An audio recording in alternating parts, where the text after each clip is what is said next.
Sourav coaching সেন্টারে তোমাদের সকলকে আজ স্বাগত। আজ চলে এলাম মাধ্যমিক 2025-এর বাংলা সাজেশন নিয়ে। আগামী 10ই ফেব্রুয়ারি তোমাদের মাধ্যমিক পরীক্ষা শুরু, তাই তোমাদের সকলকে অনেক শুভেচ্ছা দিয়ে আমি আমার প্রশ্ন শুরু করি। প্রশ্ন বলার আগে আমি সবার কাছ থেকে আশা রাখি যে তোমরা সবাই তোমাদের টেক্সট বুক ভালো করে পড়ে নিয়েছো, আর ব্যাকরণের অংশটা তোমরা ভীষণভাবে খুঁটিয়ে পড়ো, কারণ ওখান থেকে এমন কোনো ব্রড কোশ্চেন আসে না যার ফলে এর কোনো সাজেশন হয় না, কিন্তু শর্ট কোশ্চেন যে কোনো জায়গা থেকে দিয়ে দিতে পারে, বিশেষ করে কারক সমাস এইসব জায়গা থেকে। তাই সেই সব জায়গা তোমরা ভালো করে পড়ো। প্রথমে গল্পের সাজেশন। প্রথম গল্প জ্ঞানচক্ষু। প্রথম প্রশ্ন, তপন আর পড়তে পারে না, বোবার মতো বসে থাকে। তপনের এরকম অবস্থার কারণ বর্ণনা করো। এরপর সে কি করেছিল? 2+3। পরের প্রশ্ন, তপনের হাত আছে, চোখও আছে, উক্তিটির তাৎপর্য ব্যাখ্যা করো। কোন ব্যাপারে এই উক্তি করা হয়েছে? 2+3। পরের প্রশ্ন, নতুন মেশোকে দেখে জ্ঞানচক্ষু খুলে গেল তপনের, লাইনটির তাৎপর্য ব্যাখ্যা করো। 5। পরের প্রশ্ন, পৃথিবীতে এমন অলৌকিক ঘটনাও ঘটে, এই লাইনটির তাৎপর্য ব্যাখ্যা করো। 5। পরের প্রশ্ন, তপন কৃতার্থ হয়ে বসে বসে দিন গুনে, কি কারণে তপন দিন গুনছিল, তার দিন গোনার ফল কি হয়েছিল? 2+3। এই ছিল জ্ঞানচক্ষু গল্পের প্রশ্ন। এরপর হচ্ছে অদল বদল গল্পের প্রশ্ন। পাড়াপড়শি মায়ের দল পাঠানের গল্প শোনার জন্য ঘিরে দাঁড়ালো। কার কোন গল্প শোনার জন্য পাড়াপড়শির মায়ের দল ঘিরে দাঁড়িয়েছিল, গল্পটি সংক্ষেপে লেখো। 2+3। পান্নালাল পাটেলের লেখা অদল বদল গল্পের ঈশাপ ও অমৃতের চরিত্র বিশ্লেষণ করো। 5। অদল বদল গল্পটির নামকরণের সার্থকতা বিচার করো। 5। এতে দুজনেরই ভয় কেটে গেল, কারা কেন ভয় পেয়েছিল, কিভাবে তারা ভয় থেকে মুক্তি পেল। 2+3। পরের প্রশ্ন, অদল বদল গল্পে হিন্দু মুসলিম পারস্পরিক সম্প্রতি যে পরিচয় পাওয়া যায় তা নিজের ভাষায় বর্ণনা করো। 5। এই ছিল গল্পের সাজেশন। এরপর কবিতা। দেখতেই পাচ্ছ প্রথম কবিতা হচ্ছে আফ্রিকা। প্রথম প্রশ্ন, হায় ছায়াবৃত্তা। ছায়াবৃত্তা বলার কারণ কি, তা সম্পর্কে কবি কি বলেছেন সংক্ষেপে লেখো। 1+4। পরের প্রশ্ন, চিরচিহ্ন দিয়ে গেল তোমার অপমানিত ইতিহাসে। তোমার বলতে কার কথা বলা হয়েছে, তার অপমানিত ইতিহাসের সংক্ষিপ্ত পরিচয় দাও। 1+4। পরের প্রশ্ন, সভ্যের বর্বর লোভ। সভ্যের বর্বর লোভের যে ছবি আফ্রিকা কবিতায় ফুটে উঠেছে তা নিজের ভাষায় লেখো। 5। পরের প্রশ্ন, এসো যুগান্তরের কবি। কবি রবীন্দ্রনাথ কেন যুগান্তরের কবিকে আহ্বান করেছেন? যুগান্তরের কবি কোন পরিস্থিতিতে এসে কি করবেন? 2+3। পরের প্রশ্ন, আফ্রিকা কবিতায় কবি আফ্রিকা মহাদেশের জন্মের যে বর্ণনা দিয়েছেন তা নিজের ভাষায় লেখো। আফ্রিকা কিভাবে বন্দী হলো তা আলোচনা করো। 3+2। এই ছিল আফ্রিকা কবিতার প্রশ্ন। পরের প্রশ্ন হচ্ছে অভিষেক কবিতার। প্রথম প্রশ্ন, নমিপুত্র পিতার চরণে করজোড়ে কহিলা, পিতা ও পুত্রের পরিচয় দাও। পাঠ্যাংশ অবলম্বনে পিতা ও পুত্রের কথোপকথন নিজের ভাষায় লেখো। 2+3। পরের প্রশ্ন, অভিষেক করিলা কুমারে। কুমারকে পাঠ্য কবিতার অবলম্বনে কুমারের চরিত্র আলোচনা করো। 1+4। পরের প্রশ্ন, সাজিলা রথীন্দর সব বীর আবরণে। এই শয্যার বর্ণনায় কবি যে দুটি পৌরাণিক প্রসঙ্গ উল্লেখ করেছেন সেগুলির বর্ণনা দাও। 5। পরের প্রশ্ন, বিদায় এবে দেহ বিধুমুখী। বিধুমুখী কাকে বলা হয়েছে, তিনি বক্তাকে কি বলেছেন? প্রত্যুত্তরে বক্তা কি বলেছিলেন? 1+1+3। পরের প্রশ্ন, আলিঙ্গি কুমারে চুম্বিশির মৃদুস্বরে উত্তর করিলা তবে স্বর্ণলঙ্কাপতি। কে কাকে আলিঙ্গন করেছে? আলিঙ্গন করে বক্তা যা বলেছেন তা নিজের ভাষায় লেখো। 2+3। এই ছিল অভিষেক কবিতার প্রশ্ন। পরের প্রশ্ন, অস্ত্রের বিরুদ্ধে গান কবিতার। প্রথম প্রশ্ন, অস্ত্রের বিরুদ্ধে গান কবিতার মূল বক্তব্য নিজের ভাষায় লেখো। 5। পরের প্রশ্ন, জয় গোস্বামীর অস্ত্রের বিরুদ্ধে গান কবিতায় কবির যে যুদ্ধবিরোধী মনোভাবের পরিচয় পাওয়া যায় তা বর্ণনা দাও। 5। পরের প্রশ্ন, তোমায় নিয়ে বেড়াবে গান, নদীতে দেশ গায়, কার কোন কবিতার অংশ?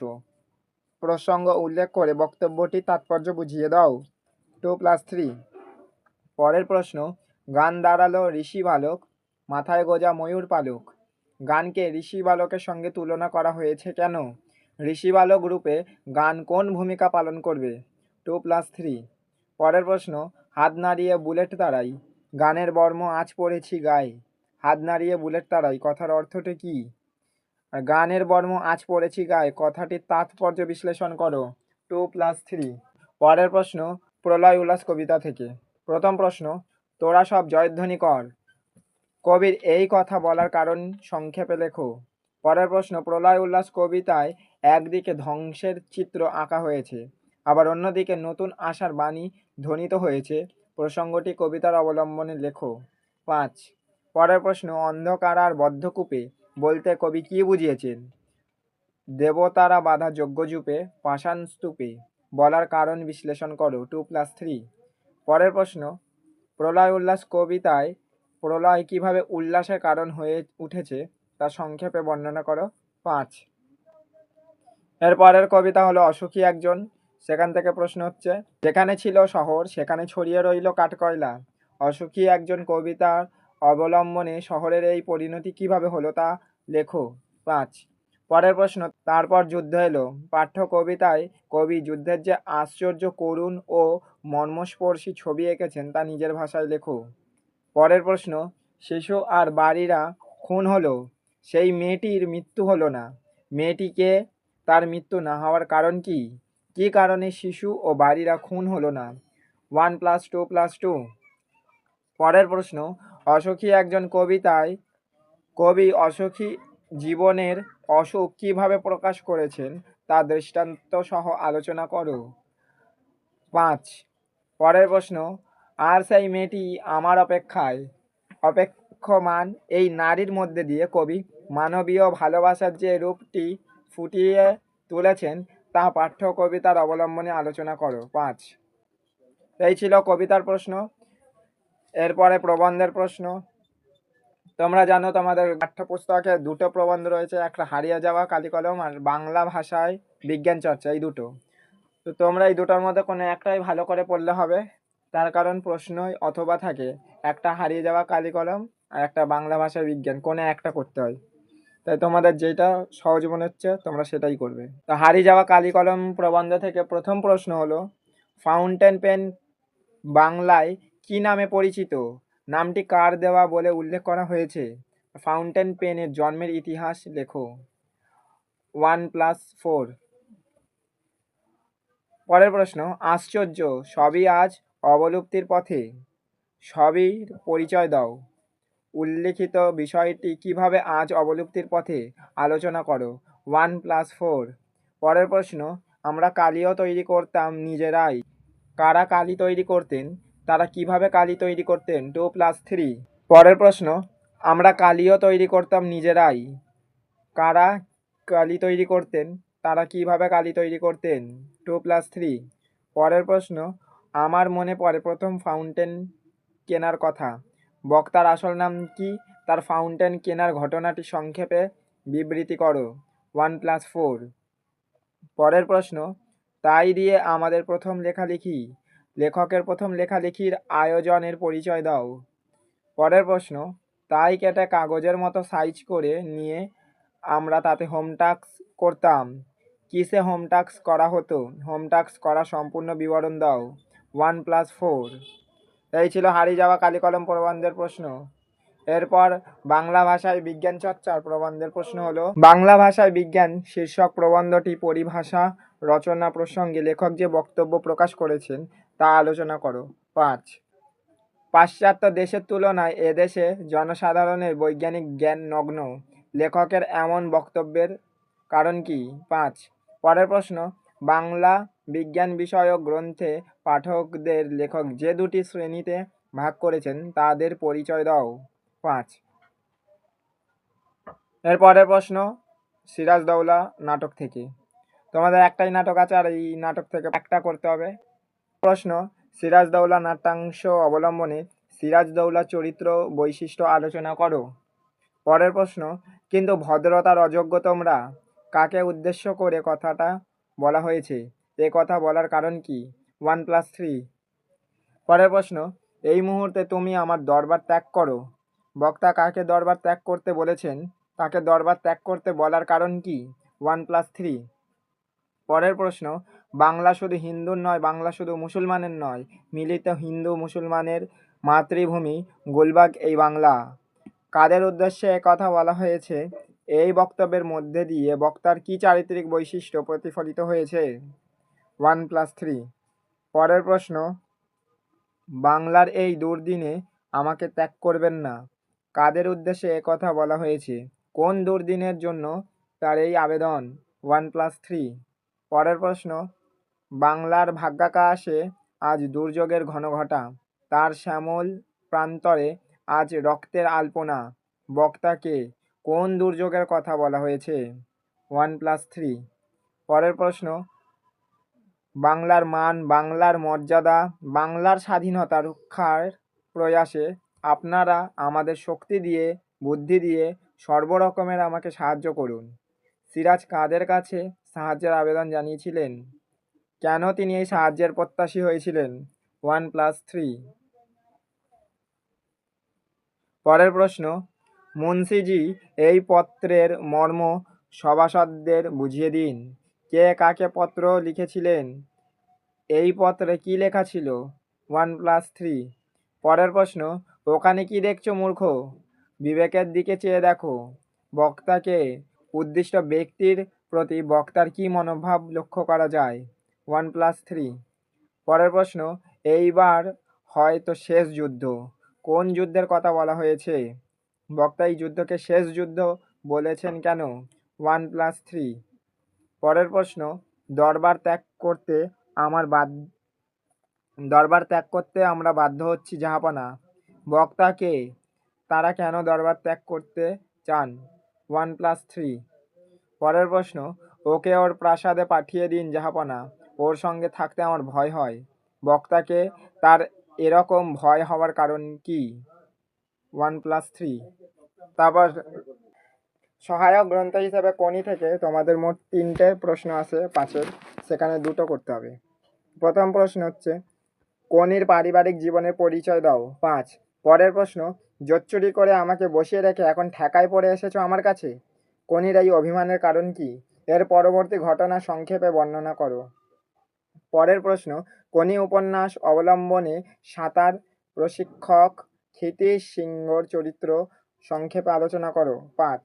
পরের প্রশ্ন, ইচ্ছা থাকলেও ওকে সাঁতার শেখাবার সামর্থ্য আমার নেই।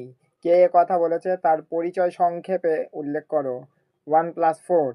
পরের প্রশ্ন, ওইটাই তো আমি রে, যন্ত্রণাটাই তো আমি। বক্তাকে উক্তিটির তাৎপর্য বিশ্লেষণ করো। 1+4। পরের প্রশ্ন, খিদ্দা কিভাবে কোনির জীবনে প্রেরণা হিসেবে কাজ করেছিল সে সম্পর্কে আলোচনা করো। 5।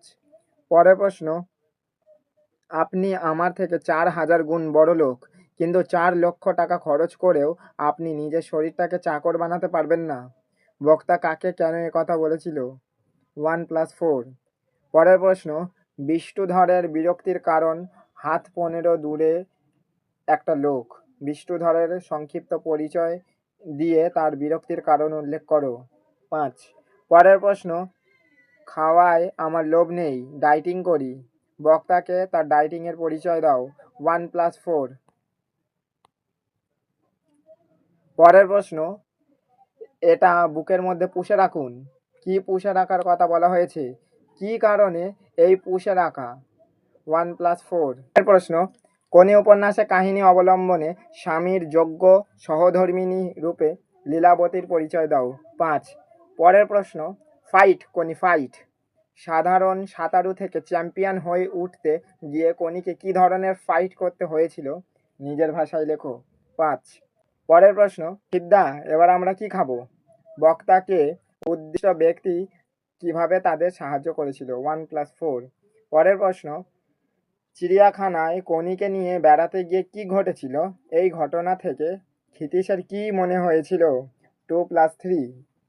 এই ছিল কোনি উপন্যাসের প্রশ্ন। তো যারা কোনি উপন্যাসটা পুরোটা পড়েও বুঝতে পারোনি, তারা একবার ইউটিউবে সার্চ করে কোনি মুভিটা দেখে নিও।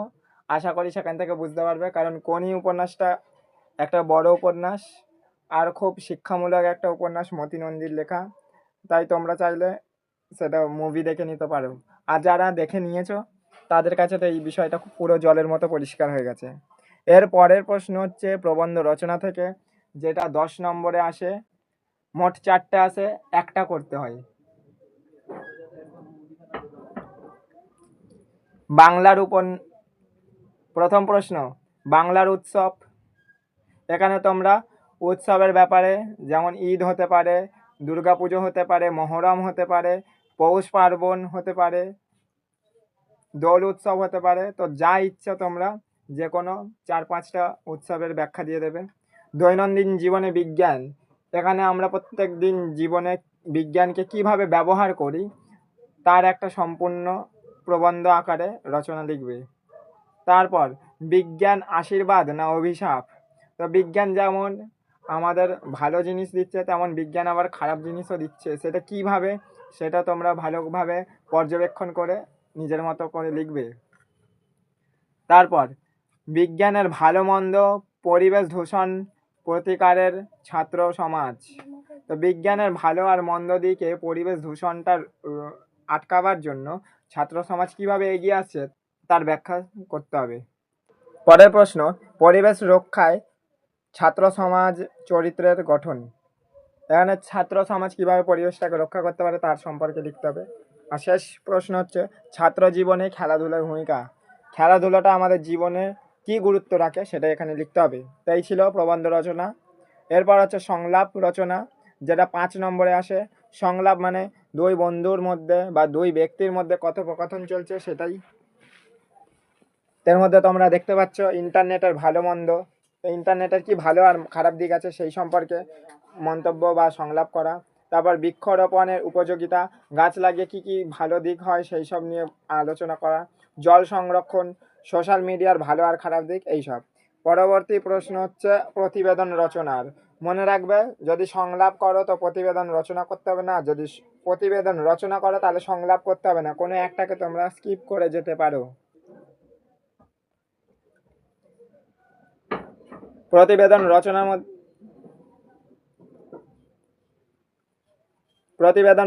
মধ্যে প্রথমে হচ্ছে পথ নিরাপত্তা, তারপর অরণ্য সপ্তাহ পালন, তারপর দ্রব্যমূল্য বৃদ্ধি, তারপর বন্যা পরিস্থিতি, আর শেষে হচ্ছে স্কুলের সাংস্কৃতিক অনুষ্ঠান।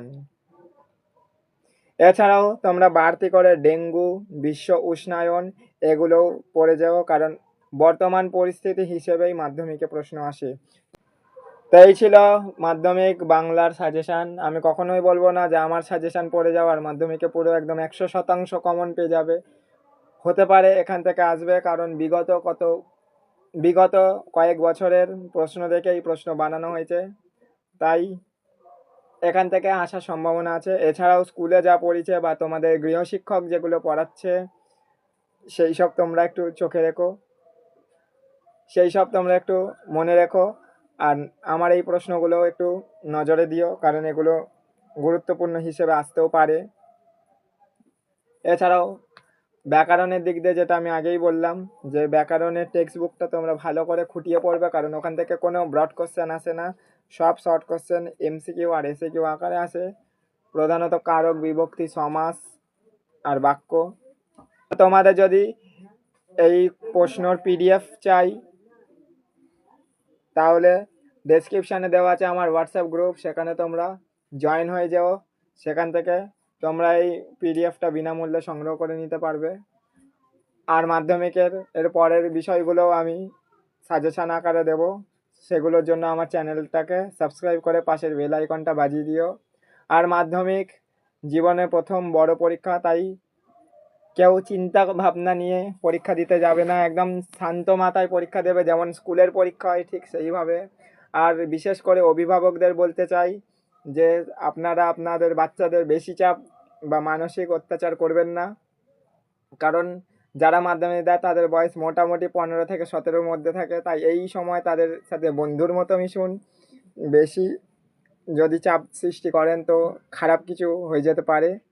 তাই এটাকে স্বাভাবিক পরীক্ষা হিসেবে ভাবুন। মাধ্যমিক মানুষের জীবন নির্ধারণ করতে পারবে না, মাধ্যমিকের নাম্বারটা কোনো গুরুত্ব দেয় না, তাই এটাকে একটা স্বাভাবিক পরীক্ষা হিসেবেই নেবেন।